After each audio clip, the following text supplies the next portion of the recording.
20 দলের মধ্যে চ্যাম্পিয়ন বাংলাদেশ। দীর্ঘ 6 মাসের দীর্ঘ টুর্নামেন্ট শেষে শিরোপা নিজেদের ঘরে তুলে লাল সবুজের প্রতিনিধিরা।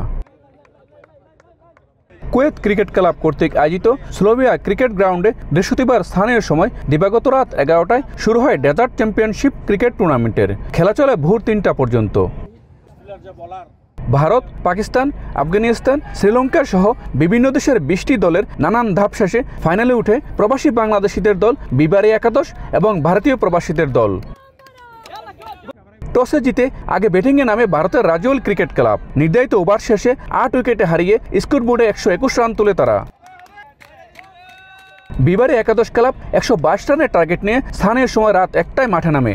দারুণ ব্যাটিং নৈপুণ্যে 15 বল হাতে রেখেই 4 উইকেটে জয় তুলে নেয় বাংলাদেশের প্রতিনিধিরা। 1, 2, 3 ঢাকায় জমি জিতে নিন 100% ক্যাশব্যাক সহ 20 কোটি টাকার পুরস্কার। দীর্ঘ 11 বছরের সাধনার প্রতিফলন ঘটেছে বলে জানায় বিবারী একাদশ ক্লাবের কর্মকর্তারা। তাদের জন্য ঐতিহাসিক জয়। ভবিষ্যতে খেলার অগ্রগতি আরও ভালো হবে ইনশাআল্লাহ। আমরা বামনবাড়িয়া ক্রিকেট একাদশকে আরও গতিশীল এবং আরও ভালো পর্যায়ে নিয়ে যেতে পারি, সেই জন্য সবার কাছে দোয়া প্রার্থনা করি। জয়ের শিরোপা অর্জন করতে পেরে অত্যন্ত আনন্দিত এবং উৎফুল্লিত মনে হয় নিজেকে।